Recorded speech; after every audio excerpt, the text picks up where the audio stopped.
the testing because I did not have this thing. Where'd my camera go? Well, I didn't have the video recording software going. So I'm going to go over here to my table and show you how I have measured this in the past. So what I'll usually do is take two tables, measure 24 inches between them. So from the inside edge to the other side here should be 24 inches. And this is, I don't know how far this is. It's about 25. But anyway, I'd slide the table over to make it 24 inches. And then what I want you to do is show me that it's 24 inches. So take a picture of this setup here so I can see that it's 24 inches. Then you go ahead and stick your bridge across and tie a string in the middle maybe, or whatever you're going to do to hang your weights from. And I would add just a little bit of weight at a time and watch the deflection. So you'll need your ruler down this way to watch the deflection, right? So as the deflection is going, as you're adding weight, take a picture each time you add weight, how much the bridge bends. And then when you're done doing your 10 pounds, you can keep adding weight on. That's what I have this one for, is to add a bunch of weight all at once. This is a little more than 10 pounds. And then I keep adding weight until the bridge breaks, and that's what I want from you as you're testing your bridge. I just wanted to rehash that for the video recording, make sure everyone knows.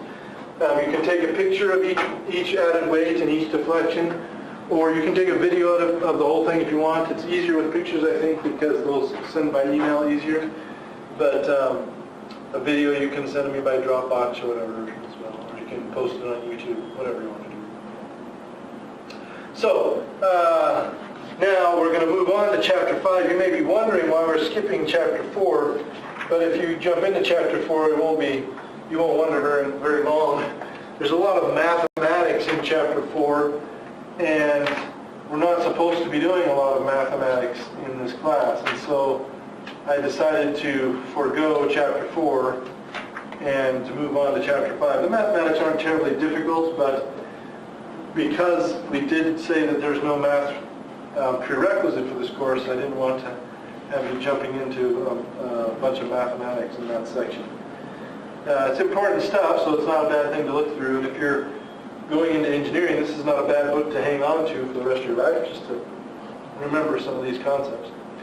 But Chapter 5 is Introduction to Design, where we're going to go through in much more detail the engineering design method. And so let's switch here to my source, my document camera, and take a look at, on page 119, I want to take a look at the engineering design process that they use. It's a pretty good one. A little confusing, but not too bad. I've seen worse. So do I have to turn this thing on, or will it turn itself on? I don't know. Looks like I have to turn it on. Come on, already. Is it going to work? There it is. Okay. Just takes a little bit of button pushing to make it work. Now I can just make it zoom in. Goodness gracious. Come on. There we go.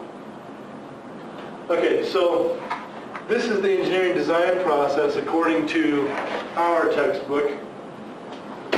We start off with identifying the need and defining the problem that we're trying to solve, that we're trying to work with, assemble a design team, identify constraints and criteria for success, search for solutions, analyze each potential solution, choose the best solution, document the solution, communicate the solutions to management, construct the solution, verify and evaluate.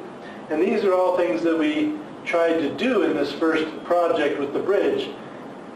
Even though it was a fairly short project, we touched on most of these things. They split these things into different sections. At the very beginning they call it the synthesis. The second one is synthesis and analysis. The third one is communication. The fourth one implementation. The fifth one analysis. And then you notice that they have a bunch of arrows through here. So from this first step to the second step they have an arrow, and so on and so forth. And then when you get down here, they have an arrow that goes down from search for solutions to feasibility study. To analyze each potential solution. But then they have these other arrows that start to go in cycles through here. In other words, well, the explanation for this is that once you get down into the searching for solutions part of this process, you might get so far through this process and then have to go back a step or two. And these ones show that you can go back to any step you want to, and step forward, step back, step forward, step back, as the process requires. And that does happen quite a bit in engineering. We had one student in this class on the bridge project just now that went through and designed his three different possible bridges, and then he chose the bridge that he thought was best, and then got to the design or the building stage and discovered that there needed to be a change in that best design that he chose. So he made a slight change, made new drawings. So he went back a little bit to redesign, and then went back through the building process to analyze the results. So I like this representation of the engineering process because it has all these cyclical arrows in it. Notice though that even at the very end, after you've verified and evaluated, you have this possibility of jumping out of this process and going back to the very beginning, starting over. In other words, your solution may create a new problem, or your solution may need to be revised and changed in the future. So starting over again is something that happens quite a bit in the engineering process. However, it is important to note that the building of things and the creating of things in the engineering process doesn't happen until right here. Step 9 out of 10. You have these 8 steps beforehand, and all this time in here where you can go around and around and around in circles, back to the drawing board or back to evaluating different designs, whatever you're going back to. You have all these 8 steps and all this cycling that happens here that you can go through before you ever get to the construct the solution phase. Okay, so that is quite important to realize. The constructing part, the building part, is just a small part of engineering. And once we've gone through this process completely, you may never ever build one of these things again that you're doing this process for. Because once you've engineered it the first time, building it just becomes a matter of building a factory and have somebody else build it, or have a computer build it, or a robot build it, or whatever. So the engineering design process, even though it is hands-on, is not always about just building something, building things. I like these images on the next page because they show us design evolution, kind of. You have this pterodactyl in flight, which of course is not really a pterodactyl. And then you have the this one here is a human-powered airplane. This guy is Paul McCready, 1977. Built the first human-powered airplane in 1977. 1984, same guy built the human-powered bionic bat, he's calling it. And then the pterodactyl up here is actually another model that he built of a wing-flapping remote-controlled airplane.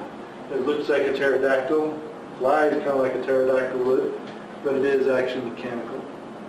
And this is kind of interesting because of course, the planes that we fly are kind of an evolution of natural flight. As human beings watched birds fly, they always thought, can I make something that flies like that?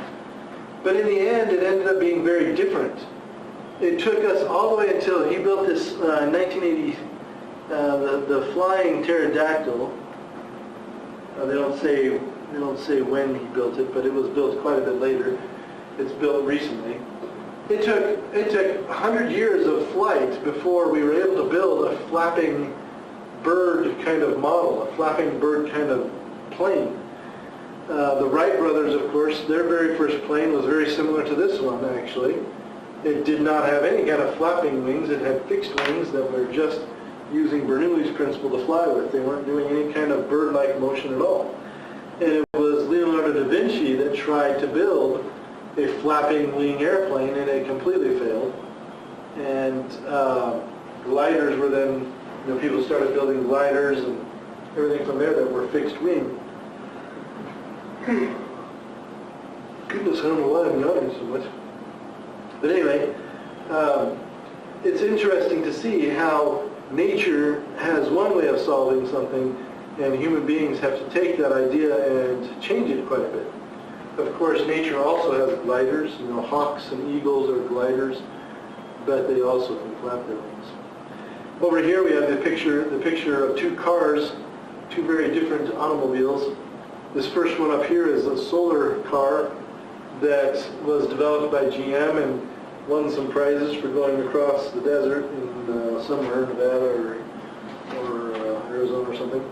And then this one down here was also produced by General Motors. It was their first electric car called the EV1.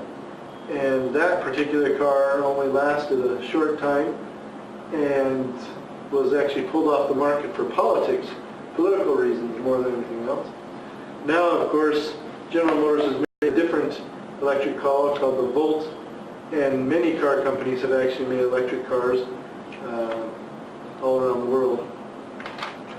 So these are some of the results of the engineering design process, but kind of the extreme end. What you're looking at here are people who are trying to engineer things that are new, things that are innovative, things that have not been done before, but that's not what most of engineering is about. Most of engineering is about designing something that has already been designed and making it better, improving upon things. So let's take, for example,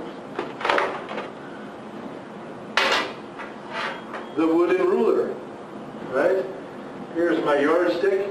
The wooden ruler, of course, in the United States anyway, was originally a yardstick or a foot-long stick or 6 inches, and this one is not. This one has been improved upon. It's a simple improvement, and the simple improvement is that it goes, instead of from 0 to 36, it goes from 0 to 38 and change. Oh, about 39 and change, actually, a little bit more than 39 inches.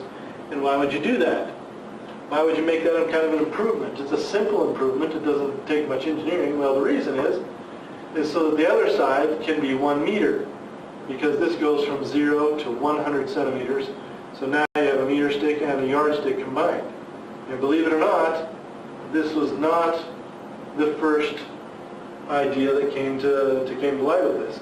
At first, when we started using meters in the schools in North America and the United States in particular, they would have a different set of sticks. They would have a yardstick, and then they would have a separate meter stick that was just slightly longer. And you're paying twice as much and have twice as many things to store and keep track of and get mixed up and everything else. But it's a simple thing, but it was an innovation.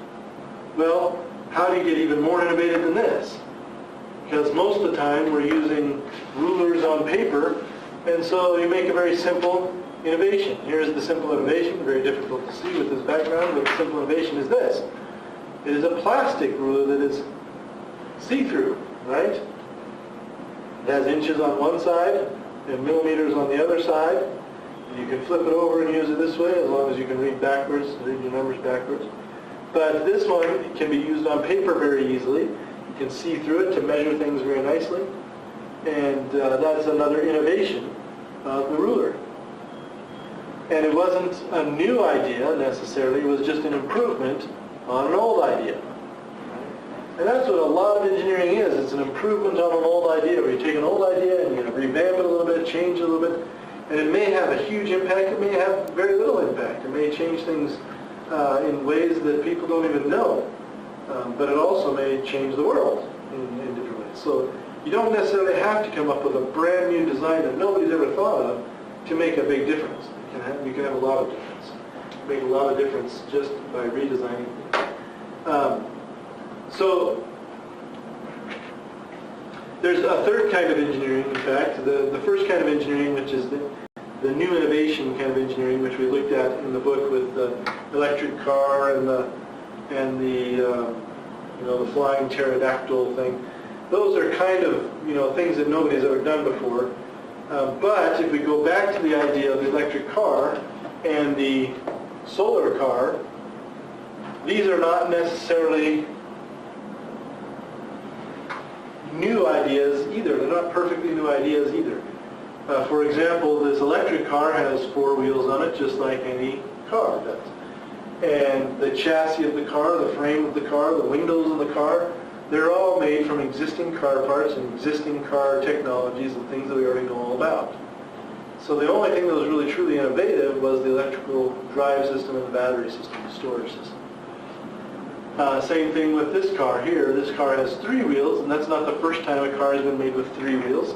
It's not necessarily a new idea, but there are many new ideas incorporated into this car. Having the power source being built into the frame is a new idea. Having this kind of shape that is built, it almost looks like a bullet shape or maybe a submarine shape or something like this. That is very, very new and very innovative for a car, but nowadays we actually do it quite a bit. So that's an adaptive design. You have some designs that are brand new designs, and those are pretty rare, but if they're completely new designs and nobody's ever done anything like it, that's rare. But you have new design, and that's what that is, and you have adaptive design, which is where you take something and adapt it to something else, and adapt it to something new, and then you have improvement design. So those are all different things, different ways to design things, and we do all of those things within the engineering design process. So, how do we talk about this process?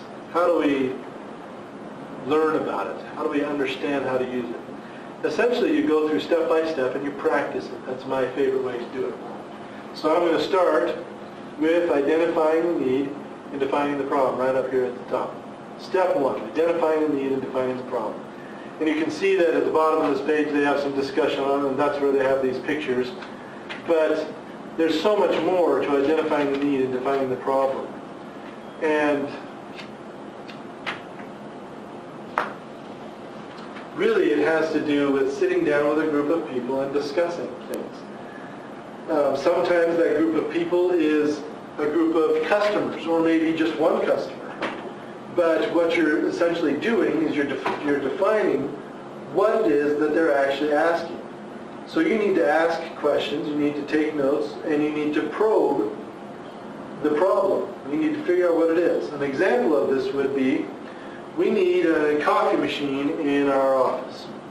That's the need, that's the problem that has been stated to you. And this has maybe been stated to you by an office manager in a company in New York City or something, and they've come to your company to solve this problem.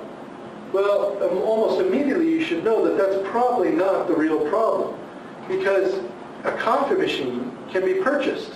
It doesn't need to be designed by an engineering team.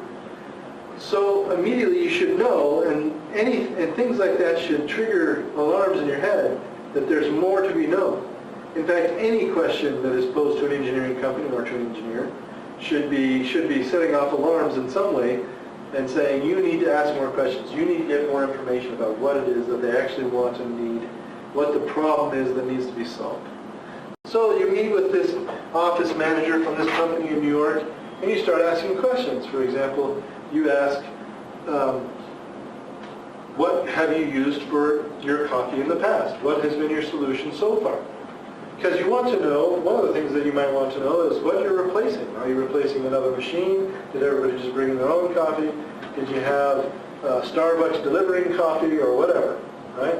You want to know what it is that you're going to be replacing that was filling this need or not filling this need or failing to fill this need or whatever in the past. Other questions that you might ask are, well, how many people are we providing coffee for? Because if it's just 1 or 2 people, there's obviously a solution to that made already. There is a coffee machine you can go buy at Walmart, or if you want to be really expensive, you could go buy it at Kohl's or whatever, some other place that's more expensive. But there is a solution already. We don't need to engineer that. So probably they're going to say a lot of people, or they're going to say we want something very custom built for a specific kind of coffee, or a specific way to serve coffee, or whatever else. So you need to start asking the questions about that. What kind of coffee are we serving? Are we serving cappuccinos? Are we serving lattes? Are we serving whatever? You might be asking, do you want this machine to distribute everything, including the cup? and the coffee? Or do you want it to just make coffee and people bring their own cups? Do you want it to be self-cleaning? Do you want it to be self-starting? Do you want, I mean, you start to really define things. And you start generally, what are we doing this for? And then you get more specific. You know, how many people? Are we distributing cups? Do you want the coffee available all day? And the more questions you ask, the more detail you're going to get. Of course, there is such a thing as too much detail. So this process has to end at some point before you throw up with the amount of detail you're going to get. But you want to get enough detail from your customer or from the sources of information that you have for the project so that you can start to design what it is that you need to design to fill this need. But after you're done with this process, you should immediately write down a need statement or some kind of question or problem that you're trying to solve. In the case of the coffee machine, you might sit down and write, we are designing a coffee machine that is going to distribute large amounts of coffee, including cups and including all the things you might put in the coffee. It will be automatic, only requiring it to be filled with coffee once a week and emptied of garbage, or maybe not even emptied of garbage, maybe you have it connected to plumbing. But you're going to have some basic ideas of what this thing is going to be, what it's going to do, what need it's going to fill at the end. You're not going to put in details like we want it to be 4 feet high and 3 feet wide, or details like we want it to serve this, and this kind of coffee. Those are details that you may have gained from the process as you were defining this problem, but it's not what you want to include in your problem statement or your need statement. Once you have put together this information, started organizing it, put together a need statement, then we move on to the next step in the synthesis part of this design process, which is, goodness, now I've got the hiccups. Next I'll be sneezing. Assemble a design team. Sometimes you can have a team of one. In engineering, that's pretty rare these days. How are you going to assemble a design team? Well, at this point, you should have enough information to know what kind of people you're going to need, what kind of talents you're going to need, what kind of whatever personalities you might need. The more people you have, you're probably going to need, more agreeable personalities. If it's just a very small team, maybe you can have that really obnoxious person that works over in that part of the building that's hard to work with, but we're only working with 3 people, so it'll be fine. We'll be doing most of his work on their own or whatever. So you can start to make decisions about who you're going to hire, who you're going to include in your team, how many, and so on and so forth. As you start doing these kinds of things, you start to build up a budget for your project as well, and start to realize how much this is going to cost. And so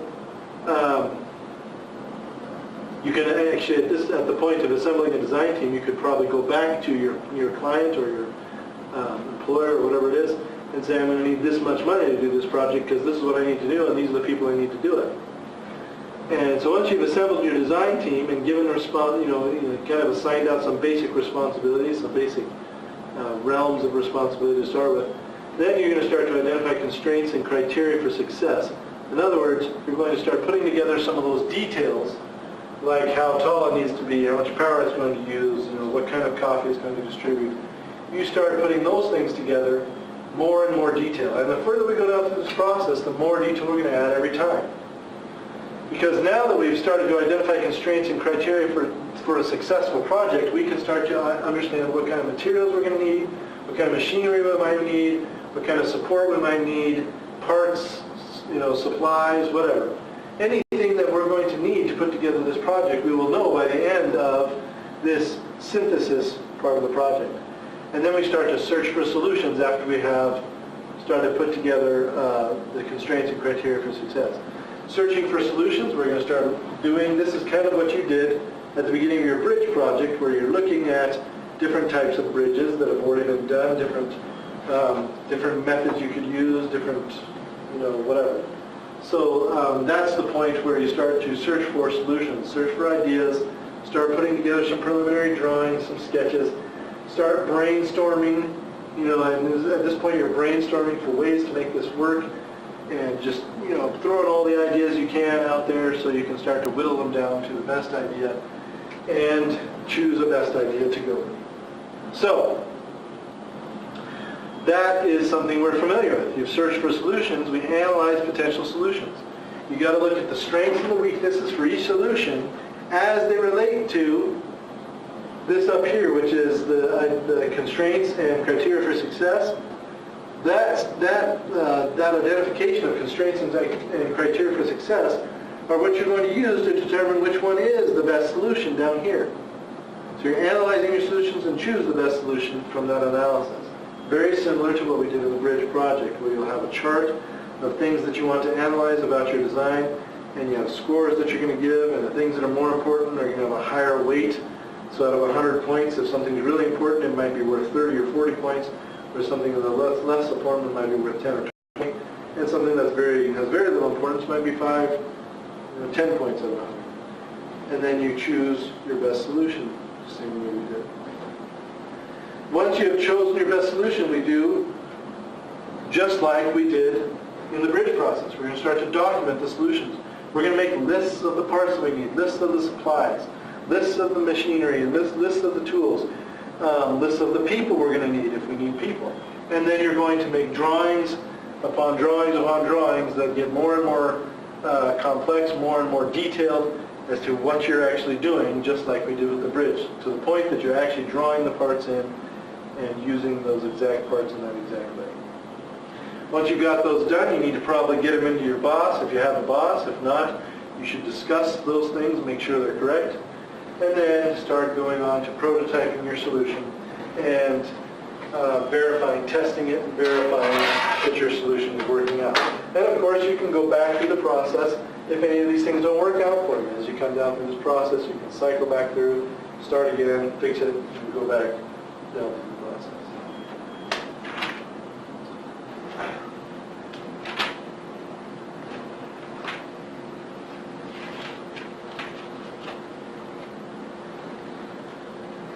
Okay.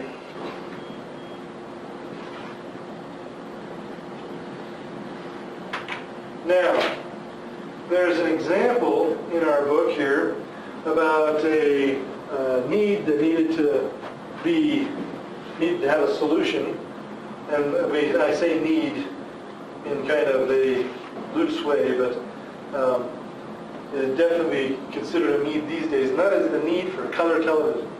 Back when television was invented in the late 40s, color television was actually invented at that time. It was not invented as a black and white device. There were two different ideas for this. And one idea won out over the other idea. But how did they come up with these different ideas? They come up with these different ideas through brainstorming. Somebody comes to an engineer with a problem, they say, what are all the possible ways we could solve this problem? And so let's take a look at the two very different ideas that came out of this. This is on page 128. And these were different people, different places, and different solutions, but this often happens in the same place with the same people. You'll get vastly different solutions. It happens all the time. So how do we make a color picture? What are the two things we're going to look at here? The two possibilities of doing this here. Well, in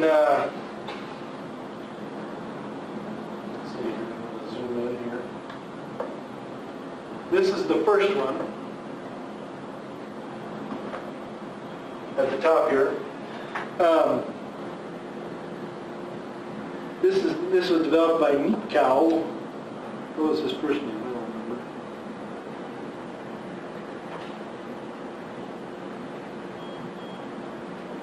Paul Nipkow, Germany, right? And so what he did is he had a disc that was spinning around and around and around, and as this disc was spinning around and around and around, let's see here, yeah. So as this disc was spinning around and around and around, it was letting through images that were being essentially projected onto the screen in the television. And it was combined with this spinning disc that had these filters on it. And so the spinning filter disc would allow through certain colors at certain times. And if you had this disc that would spin through, letting through certain pictures, and this disc letting through certain colors, you could combine those pictures and colors on the screen to make a color image. You only need 3 colors, because if you get somewhere in between green and red, then you get kind of the browns, and if you get somewhere between green and blue, you get your whatever you get, blue and reds, you get purples. And anyway, you can get combinations of colors as you combine these 3 primary colors, just like you may have learned in art or science class somewhere. So you have all these different signals coming in on a signal, and they're going through these 2 sets of discs to create this image that you're looking at that is in color. And it wasn't great color, but it was still color television. It was back, they say actually back in the 30s when this was started, back in the back in 1928 it was first demonstrated. But it didn't really come into effect until the late 40s, early 50s. So like I said, it wasn't great, but it did work. Then in 1946, I believe it was, I can't remember his name, but anyway. In 1946, at RCA, they were actually creating a different kind of television, which is modeled right here. They show this little picture of it here. And in this one, instead of using a spinning disc and an image through these 2 spinning discs and this image that has different images coming through being filtered out in different ways, they actually had 3 different signals coming in to the television. You can't really see what I'm pointing at. I point at the screen, so I'll point here. You have these 3 different images coming in, one in green, one in red, and one in blue, these different signals. Remember on the previous one, there was one line coming in that had all 3 of the color signals on it, and then it was filtered out by the spinning discs. Different colors were filtered out in different ways so that it would appear nice colored television picture. In this one, you have an electron gun at the back of the television. In fact, you have 3 electron guns, and each of these signals goes into one of these electron guns. And it spits out these electrons in this electron tube, and this screen over here, which is covered with phosphorus, so that it will glow if it gets hit by electrons, has different pixels in it, different little pieces of phosphor. There's a blue phosphor, a red phosphor, a green phosphor. So these electrons were steered towards one of these colors, steered towards one of these pixels.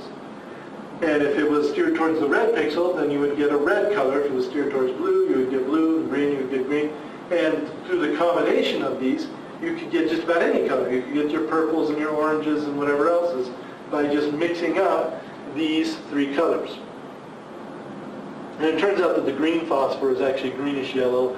The red phosphor is almost purpley red, kind of a dark reddish. And the blue is more violet than blue, but anyway. Point being is that you have these pixels, and many of these pixels across the screen lined up. And of course, that is the model that we use today, even on our flat screen televisions, where you have pixels. And in our case, it's still 3 separate pixels. And for each pixel in the screen in your television actually has three other pixels within it that are all different colors that provide the color that we watch. This one up here, this more mechanical version, is a more analog type of picture, and as so it is much simpler to build. This would have been a much cheaper television to build, simpler to do. But this one here, over time, gave us much sharper images. Right?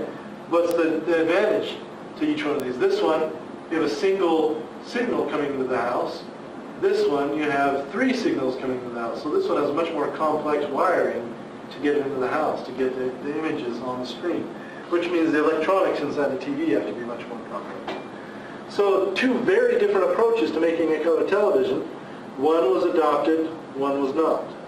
And this has affected this has affected a lot of things ever since. It's affected all the computers and all the movies that we watch and everything else. It's affected quite a bit through history, just because it was chosen, for some reason, it was chosen to be better over the other one. Probably because of the idea that we could make a very sharp picture. And it was quite a bit sharper than the other. Okay, so that's kind of what can come out of brainstorming, is very different ideas that solve the same problem. Maybe they're both great ideas, but one of them is better than the other for some reason or another. So how do we decide which one is better? And that's where we get to the feasibility study and preliminary design. Finding out which of these solutions is going to be the best, and then analyzing each of these solutions to figure out which one is actually the best. Right? So they call this the feasibility study and preliminary design. In the feasibility study, you're analyzing potential solutions, choosing the best solution, documenting the solutions, right? So on and so forth. And then in the design part, you're actually starting to draw final drawings and spec out everything, and then prototype it and everything else. Prototype the project. On this page, they show you a similar table to the one we were using in our bridge project. It's not exactly the same, but it is similar, where you have different properties that you want this project to have. You want this thing that you're designing to have, and a weighting factor, and they give those, the Greek numbers. That was the number out of 100 that each one of that each thing was scored on in the bridge notebook. And then you actually give it a score, or actually give it a number, and you multiply it, and this score here will be between. So if your weighting factor over here is like a number out of 100, then you would weight each of the, you would give each of these scores as a decimal number out of 1. So your best score would be 1, and your worst score would be 0, and you'd have everything between that. You could have 0.5, 0.6, whatever else. Then you calculate a weighted score, and you still have to do this for the different designs, and that's what each of these options means, the different designs. So hopefully that makes sense to you, that evaluation matrix. And if it doesn't, you can go ahead and use similar matrices, a similar matrix to the one we had, or a similar chart to the one we had in the bridge design project. Documentation is absolutely vital. Things like the different ideas from your brainstorming session. You should write these down in some kind of a log somewhere, take pictures, make drawings, and you should include those as part of your project, because if you get to the end of the project and the design that you chose just flops, you're going to want to go back to this brainstorming session and start from there, but you don't want to redo the brainstorming session from scratch. You want to start with the ideas that you have in the brainstorming session. Maybe add a few more and move on. So that's very important as you're getting into this. Documentation, document things. Your feasibility study diagram or your evaluation matrix, whatever you want to call it, this should be included in a logbook. It should be included somewhere in the paperwork for your project. And of course, all the drawings of the alternative designs, all the drawings of the final design, those should all be kept, every version of them. If you make a new version of the drawing, don't throw away the old one. Just put it aside and put on it, old version, new version, old version ended, date, give it a date, and give the reason why you're changing it. And then on the new version, write this new version is new on this date, and we've added this or changed this. Put some notes on it and put it in your paperwork. Absolutely necessary. And then of course, the detailed design that you're going to do here at the end not only includes drawings, but actually includes building the thing, finishing building it, prototyping it, testing it, evaluating how good it performs, going back, changing things if you need to, testing again.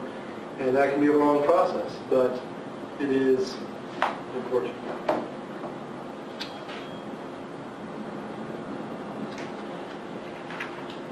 So, another example of the design process. 5 different types of paper clips. Of course, we're all familiar with this one. Some of us may have seen something like this before, but we're all familiar with this one.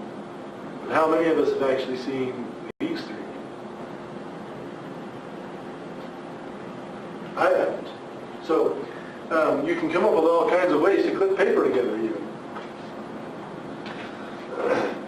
But part of the feasibility study might be, is this going to be manufacturable? And this is a great example of this.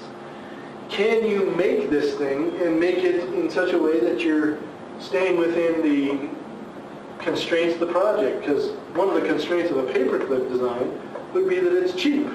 You don't want to pay $10 for a paperclip. So on this page, page 134, they're actually showing you some of the tools, the tooling. I believe that's what they're showing us here. They're actually showing us some of the tooling for making a paperclip in a factory.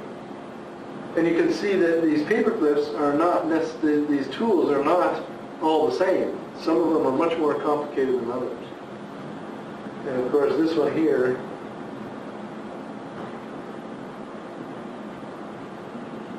well actually these are paperclips themselves. I guess I didn't read this properly and that's fine, but what they want to do is they're wanting us to design a paperclip that can hold a lot of papers. So anyway, these are even more different, these are more options for paperclips, and you can see that these first 4, 5, 6 are actually kind of similar. Looks like they're working on a lever design, and these ones use screws and these ones use some kind of a wedge to hold the paper together. And then this one being a much more complex design. And the reason I thought this was the tooling is because in my other book for this class, they talk about the tooling for these paperclips and how you make the paperclips, and this looks very similar to that, just not as detailed. But anyway,